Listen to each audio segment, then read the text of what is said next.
एक ही सेना पर उसके अंदर हैं 6 बिल्कुल अलग दुनिया। अमेरिकी सेना में सेवा देना, इसका असल में मतलब क्या है? आज हम इसी वर्दी के पीछे की हकीकत को जानेंगे। देखते हैं कि जमीन, समुद्र और आसमान में जिंदगी एक दूसरे से कितनी कितनी अलग हो सकती है। सोचिए, एक विमान वाहक पोत पर जो नाविक है उसका दिन रेगिस्तान में गश्त कर रहे सैनिक से कैसे अलग होता होगा। या फिर एक ड्रोन ऑपरेटर की दुनिया उस इंसान से कितनी अलग है जो अंतरिक्ष में सैटेलाइट की रखवाली कर रहा है। चलिए एक एक करके इन सभी हकीकतों को जरा करीब से देखते हैं। तो हमारा सफर शुरू होता है प्रशांत महासागर की लहरों के बीच से। हम हैं एक तैरते हुए शहर पर। यह है अमेरिकी नौसेना का एक विमान वाहक पोत। जरा सोचिए, 47 दिन हो चुके हैं। 47 दिन से सिर्फ समुद्र ही समुद्र है और हर सुबह आंख खुलती है 5000 नाविकों वाले इसी तैरते शहर में। हवा में हर तरफ नमक और जेट फ्यूल की एक मिलीजुली महक है। देखिए, नौसेना का मिशन एकदम सीधा है, दुनिया के समंदर पर कंट्रोल रखना। और ये जो विमान वाहक पोत है ना, ये सिर्फ एक जहाज नहीं है, ये अमेरिकी ताकत का जीता जागता प्रतीक है। ये महीनों तक जमीन को छुए बिना दुनिया के किसी भी कोने में अपनी मौजूदगी दर्ज करा सकता है। यहाँ दिन ब दिन सब कुछ एक रूटीन के हिसाब से चलता है, बिल्कुल घड़ी की सुई की तरह। और फिर अचानक स्पीकर से एक आवाज आती है और सब कुछ बदल जाता है। यहाँ जिंदगी हफ्तों की शांति और एक पल के एक्शन के बीच ही झूलती रहती है। मतलब हर कोई हर पल बस तैयार रहता है। लेकिन रुकिए, इसी जहाज के अंदर ना एक और ही दुनिया बसती है। ये दुनिया है अमेरिकी मरीन्स की। उनका जो अनुभव है वो जानबूझकर नौसेना के नाविकों से ज्यादा मुश्किल, ज्यादा कठोर बनाया गया है। और हाँ, इसकी एक बहुत खास वजह है। मरीन्स को यूं ही सेना का नोकदार भाला नहीं कहते, वो अमेरिका की फर्स्ट रिस्पॉन्स फोर्स है। मतलब किसी भी संकट की घड़ी में वो सबसे पहले और सबसे तेजी से जमीन पर उतरने के लिए हमेशा तैयार रहते हैं। उनके लिए ना सबसे मुश्किल काम लड़ाई नहीं बल्कि इंतजार करना है। वो इंतजार, और फिर एक आदेश आता है, सुबह 4 बजे, बस। और इसी एक पल के लिए वो हफ्तों महीनों तक तैयारी करते हैं। चलिए अब समुद्र से निकलकर जमीन पर आते हैं। यहाँ है अमेरिकी सेना की सबसे बड़ी ब्रांच, आर्मी। और यहाँ आते ही लड़ाई का पैमाना, उसका अनुभव, सब कुछ पूरी तरह बदल जाता है। यहाँ की हकीकत दिनों में नहीं, घंटों में मापी जाती है। जैसे कि 31 घंटे बिना सोए। ये सिर्फ थकान नहीं है, ये शारीरिक सहन शक्ति की एक जबरदस्त परीक्षा है। यहाँ एक सैनिक को थकान की परवाह किए बिना अपने मिशन के लिए तैयार रहना ही पड़ता है।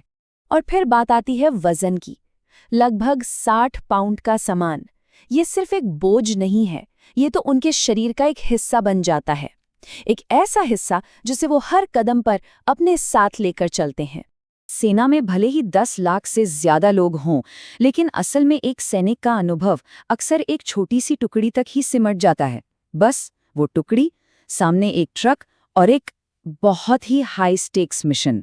अच्छा, जमीन से सीधा हजारों फीट ऊपर चलते हैं, एक ऐसी दुनिया में जहां जंग दिखाई ही नहीं देती। ये एक अदृश्य लड़ाई है जो हजारों मील दूर स्क्रीन्स पर और सैटेलाइट के जरिए लड़ी जाती है। एयरफोर्स में ये बिल्कुल मुमकिन है कि एक सैनिक सुबह अपनी कार चलाकर ऑफिस जाए और अपनी डेस्क पर बैठकर हजारों मील दूर किसी दूसरे देश के ऊपर एक ड्रोन को कंट्रोल करे। सच में ये आधुनिक युद्ध का एक बहुत ही चौंकाने वाला पहलू है। और इस ऊंचाई से वो जमीन पर मौजूद सैनिकों के लिए एक गार्डियन एंजल, या कहिए एक रक्षक देवदूत की तरह काम करते हैं। वो ऐसी जरूरी जानकारी देते हैं जो नीचे जमीन पर किसी के लिए जिंदगी और मौत का सवाल बन सकती है। और अब हम और भी ऊपर चलते हैं, पृथ्वी के वायुमंडल से भी बाहर। यहाँ काम करती है सेना की सबसे नई ब्रांच, स्पेस फोर्स। लोग शायद इसका मजाक उड़ाते हों, लेकिन उनका युद्ध का मैदान भले ही दिखाई ना दे, पर आज की हर लड़ाई उसी पर टिकी है। तो उनका काम क्या है? उनका काम है हमारे सैटेलाइट नेटवर्क को बचाना।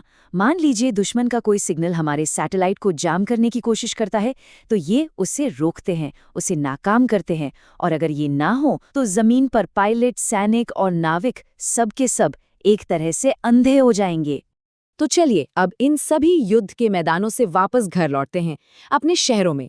यहाँ पर हमें मिलती है नेशनल गार्ड, और यहाँ सेवा का मतलब ही बिल्कुल अलग है।